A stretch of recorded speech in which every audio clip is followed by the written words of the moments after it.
Hello everyone! In this channel we have reviewed many Anbernic devices of many different shapes and sizes. But today we're gonna take a look at Anbernic's most powerful handheld, the Anbernic Win 600.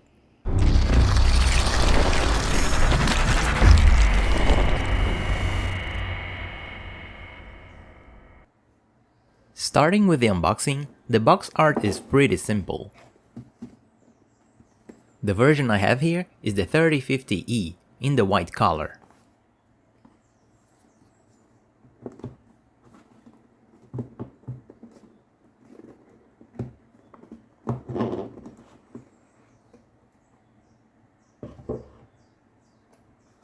Then you have this reminder to not connect to the internet if you don't want to set up your Microsoft account.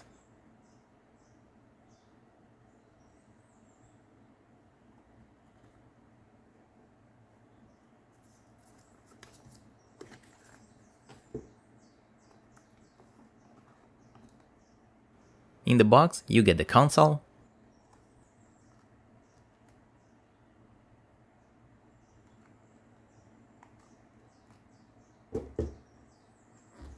a user manual,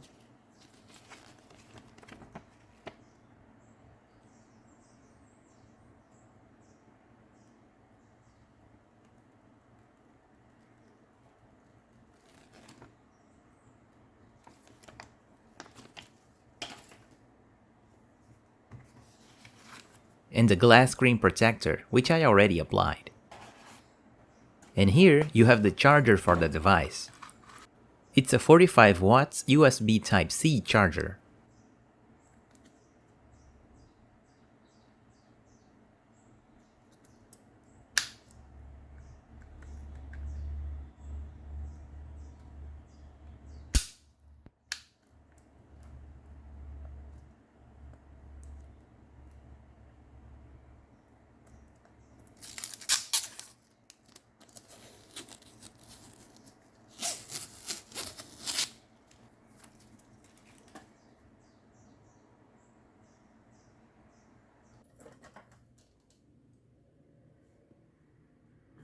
The console has symmetric analog sticks, and all of the buttons have this neon green color scheme. On the side you have the volume and power buttons. On the bottom you have the speakers, microphone, and headphone jack. On the side you have a key for the on-screen keyboard, and a switch to alternate between mouse mode and gamepad mode. On the top you have a USB Type-C OTG port, which can also be used for charging. You also have a 3.0 USB-A port, a reset button, and holes for the active cooling system. The triggers aren't analog, and the shutter buttons have rubber membranes and can be pressed at any point. The A, B, X, Y buttons are very similar to the RG503, but the problems of the buttons getting stuck on the shell was fixed on this device.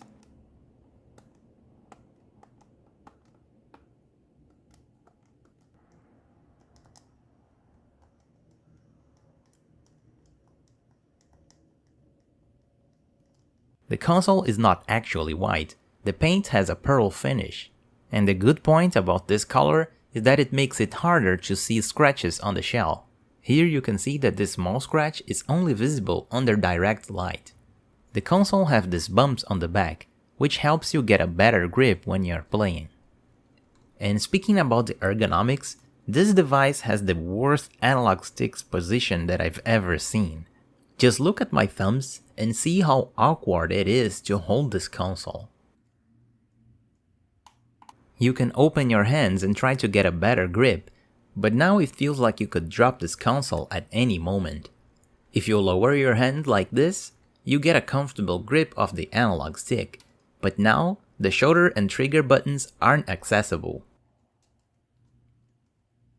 And for comparison, here's how it looks close to the Nintendo Switch. You can see that the stick is pretty low. If you have a Nintendo Switch, grab it and imagine trying to move an analog stick at this position. And they could easily fix this by moving the D-pad and analog sticks closer to the top. If you compare it with the 505, The distance between the D-pad and analog sticks is shorter, and the analog sticks is a little bit higher. On the 353P, the stick isn't just higher, but it sits at an angle to compensate for your thumb movement.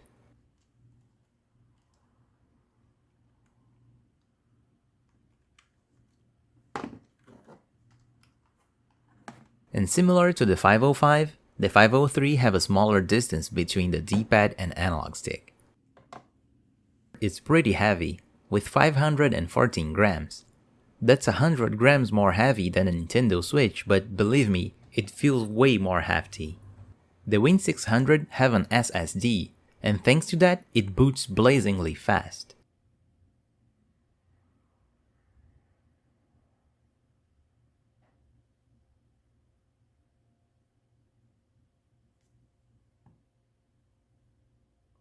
With the side switch moved to the mouse mode, you can use the right stick to control the cursor. L1 acts as a left click, and R1 acts as a right click. And pressing on the right stick will register a middle button press. The left stick will work as a scroll wheel. Changing the switch to the gamepad mode will make all of the buttons work as a gamepad. And here you can see another problem with this device, that is the awful analog sticks. I cannot express how bad these sticks are. They are so unprecise and they just jump all around. Just take a look at this, I can't even finish the circularity test. And you have almost 20% of average error on these analog sticks.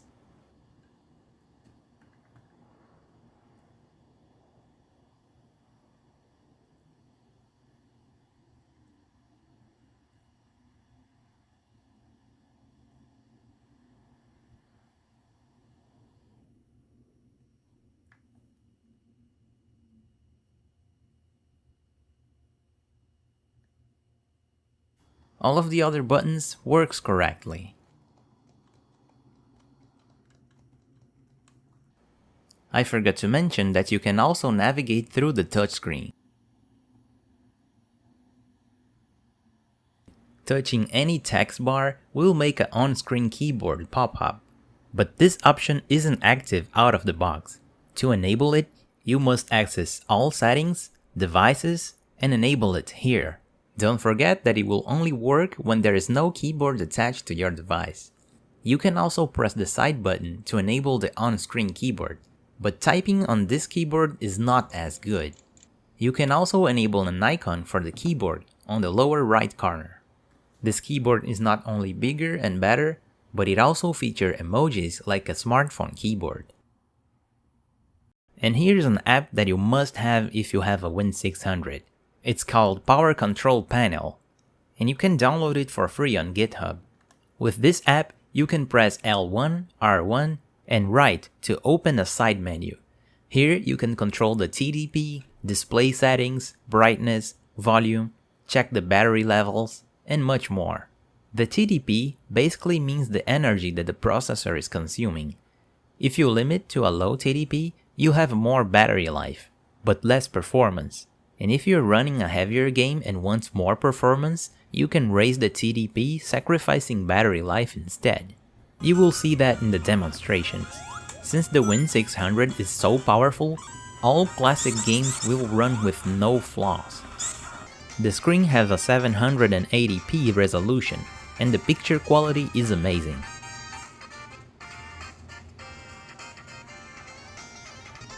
Also, you can use many filters with no cost to the performance.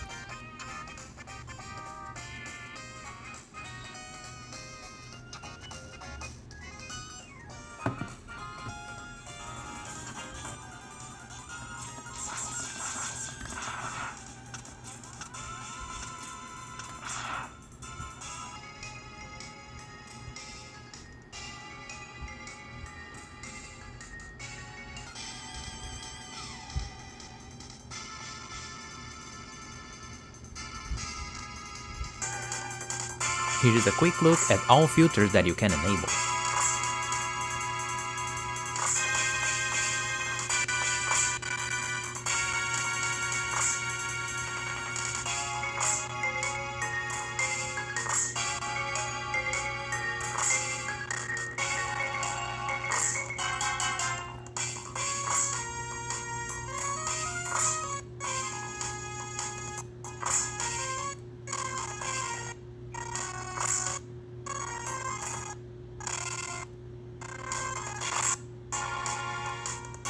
The CRT Royale is one of the best RetroArch filters, and here you can use it with no drops in the frame rates.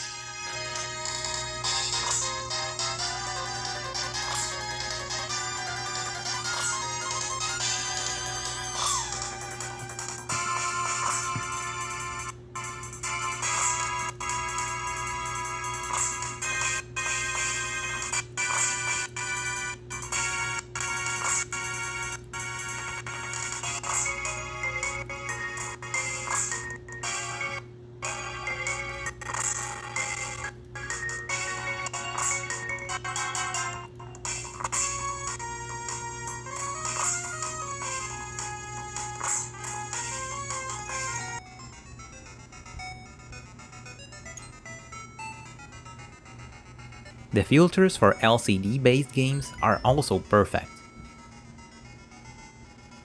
And with the extra power, you can enable run-ahead function and play games with reduced lag.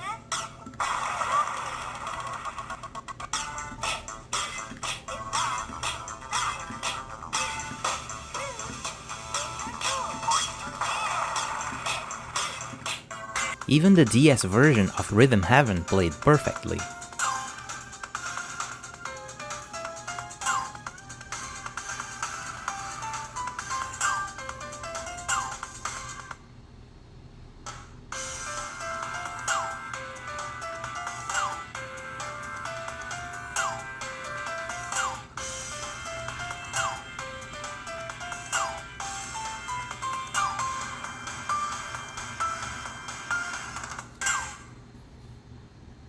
Nintendo 64 games also looks great with the Helium 3D filter.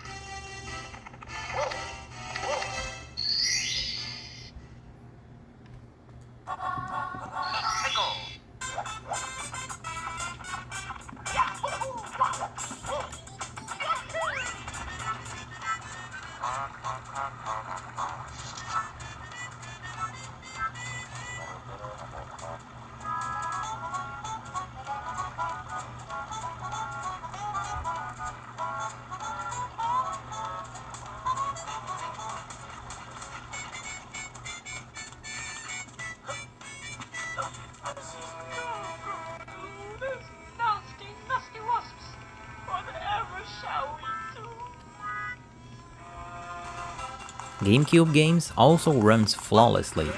Here I'm using the Dolphin core on RetroArch.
For Wii games, I recommend using the standalone version of Dolphin.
PlayStation 2 games though doesn't run very well, but I believe this is more of a problem with the emulator rather than the device itself. However, Kratos soon found himself alone on Olympus, shunned by his fellow gods. You will suffer for this!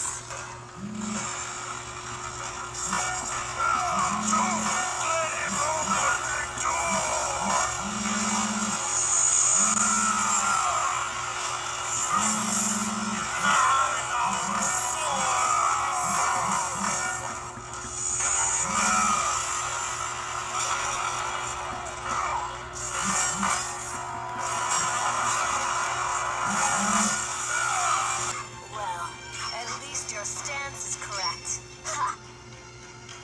My life is not yours for the taking. Versus Setsuka. Fight!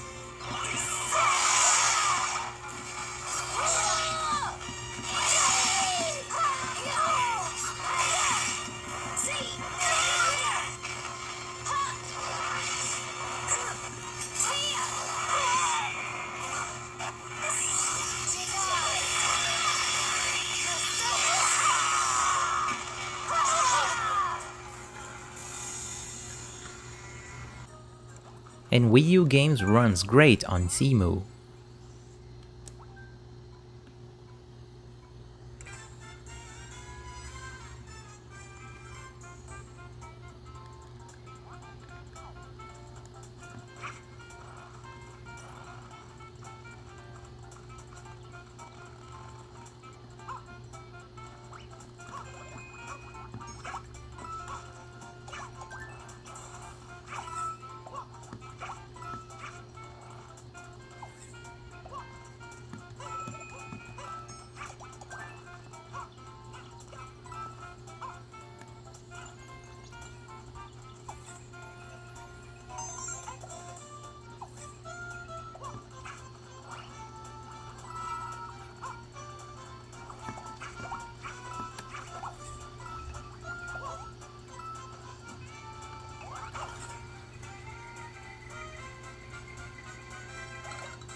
Mario Kart 8 didn't run so well, but I believe that you can achieve a better performance by optimizing the settings.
Moving to PC games, here we have another problem.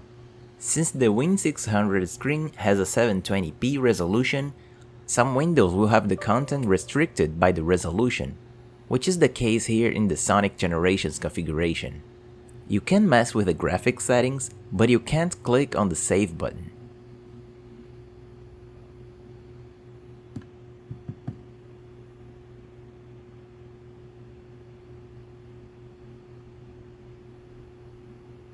The only solution is to dock the system and save the configurations on the bigger screen. After that, you can undock and play normally.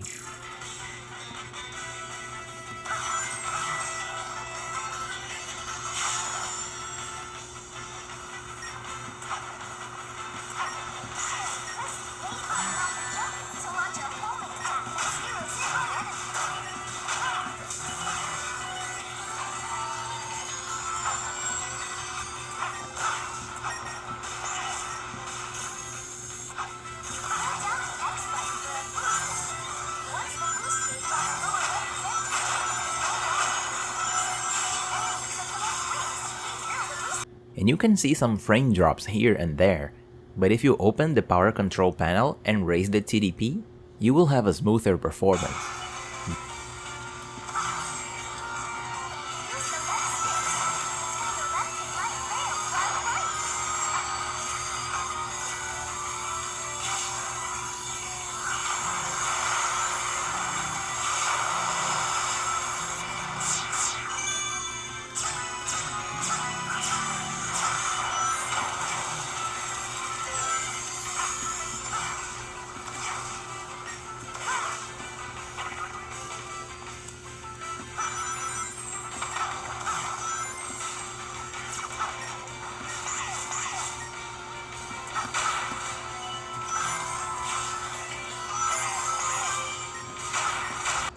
Batman Arkham Asylum runs pretty well too. I don't like it. This place is full of bugs. The hell about shipping in a bunch of prisoners? Shoot to kill permissions granted. You heard the lady. We got another psycho on the way. Can you smell the excitement in the air? No. Must have been one of the guards.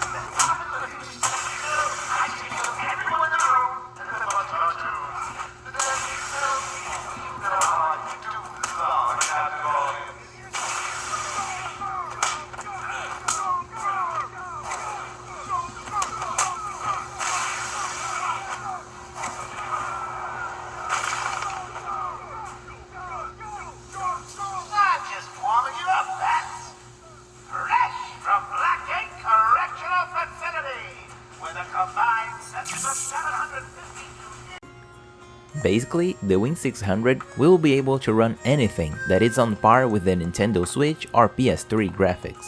Here's Run Factory 5 running pretty well too.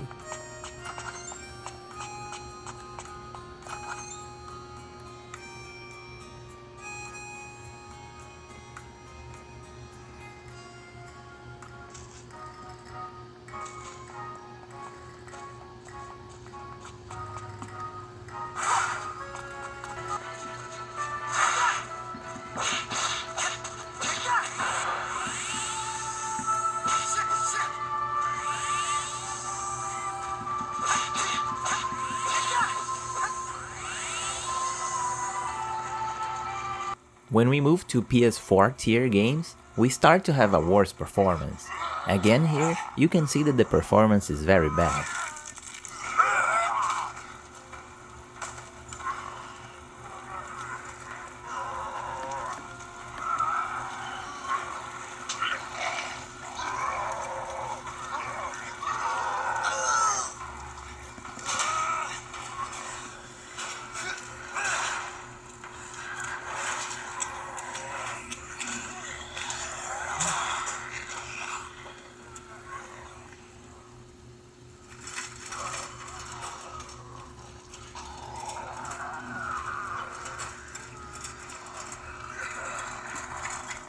Raising the TDP here will only make the game run slightly more stable.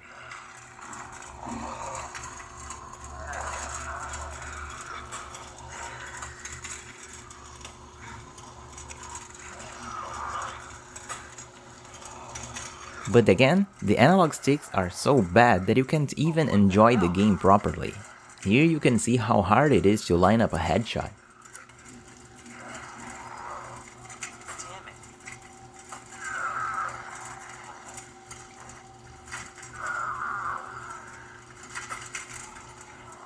Son of a bitch.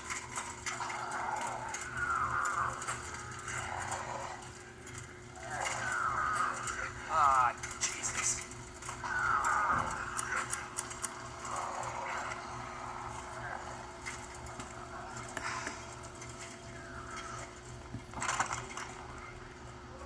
Hello? Is anybody here? Generally, playing PS4 tier games is not a pleasant experience.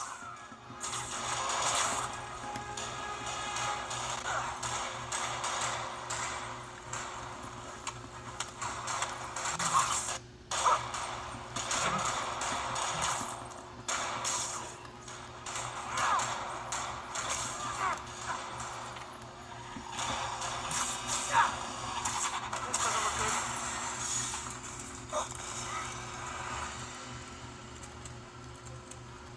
Somebody just shoot him!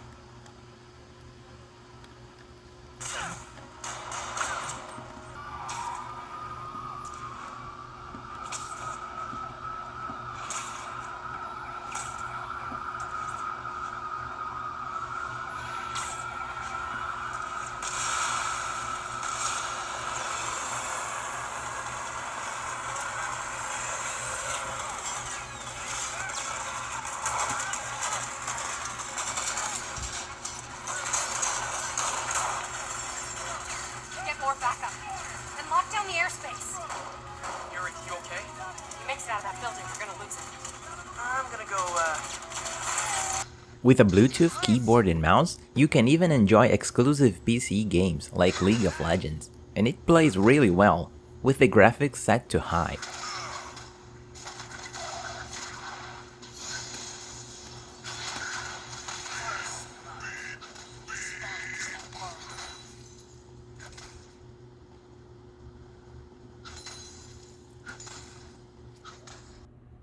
Another small problem is that the screen of the Win600 will never shut down. This is pretty annoying if you want to leave it downloading something in the background. Here you can see that I set the video to shut down after 1 minute. And after 1 minute, the screen is still on. The only way to allow the screen to turn off is to remove the mouse.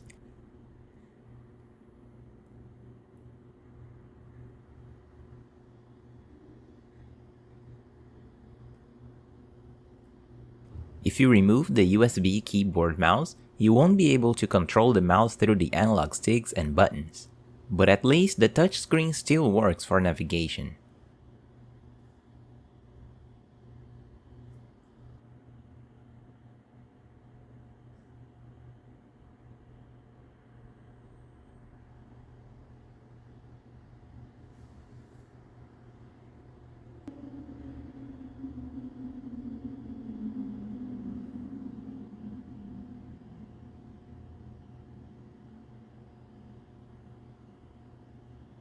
To re-enable the USB keyboard mouse, you must flip the switch to gamepad mode and flip it back to the original position.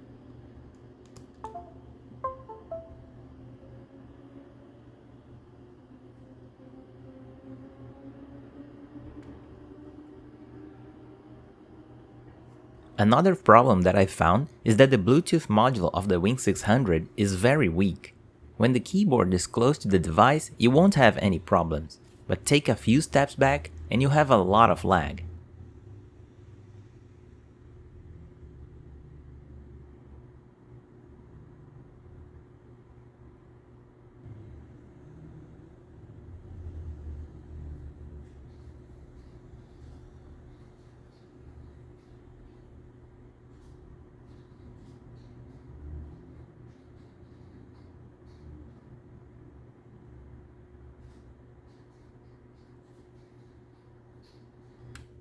I had to make sure that this is a problem with the Win600 driver and not my keyboard, so I disabled the internal Bluetooth module.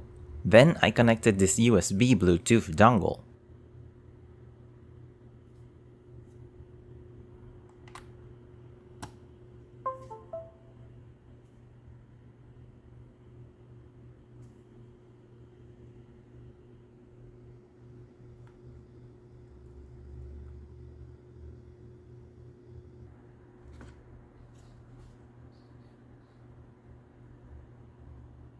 and now you can see that the lag is gone even at a distance.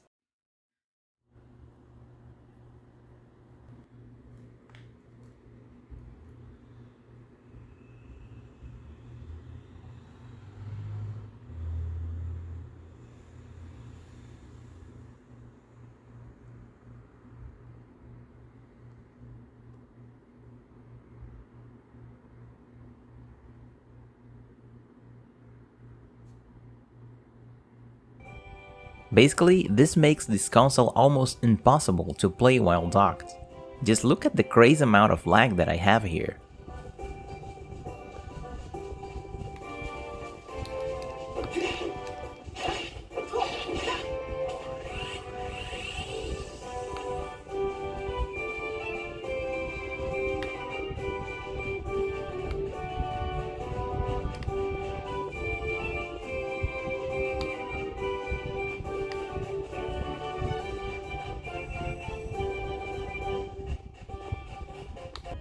The only workaround is to use a gamepad with a 2.4 GHz dongle.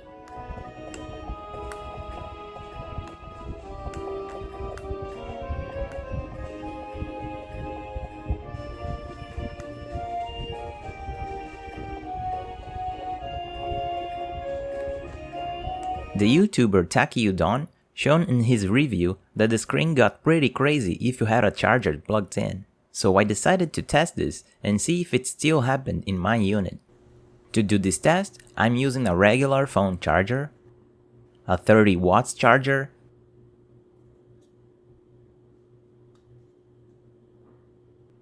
the original 45 watts charger, and Novu sent me the 67 watts GAN charger, and now it would be a perfect time to test it out.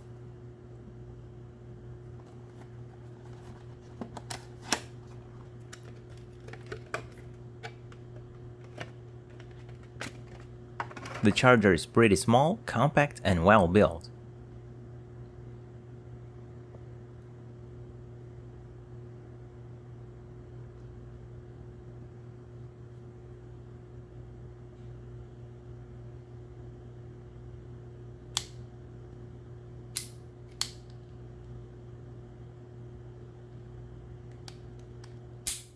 The regular phone charger won't trigger the charging.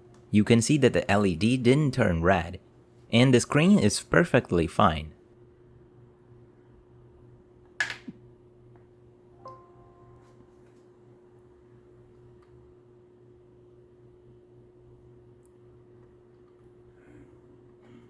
The 30 watts charger also didn't trigger it.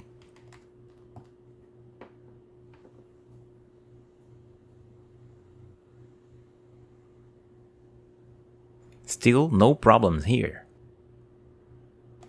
With the 45 watts charger that comes with the packaging, the charging is now triggered and the screen is still fine.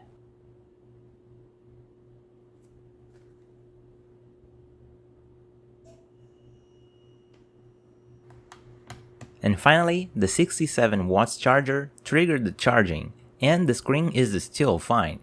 So this problem is fixed. The charging estimates here are not correct, but you can see that it's charging faster with the 67 watts charger. So it definitely supports a higher wattage. For the teardown, you have 4 hexagonal screws on each corner. If you want to upgrade the RAM or SSD, they are easily accessed here.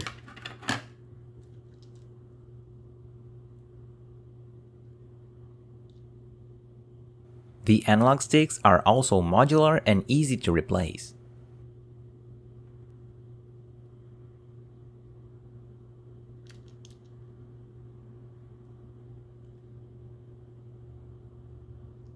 And here is the tiny Bluetooth module. I'm not really sure if the problem is with the module itself or the position of the antennas.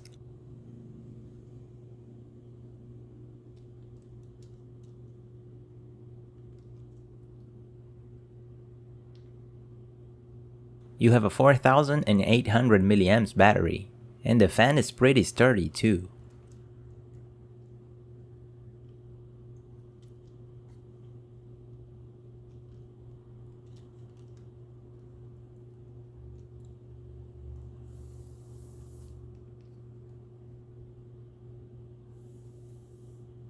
Here you can see the rubber membranes and golden contacts for the triggers. In the back of the shell, you have this thin sheet of copper to help dissipate the heat.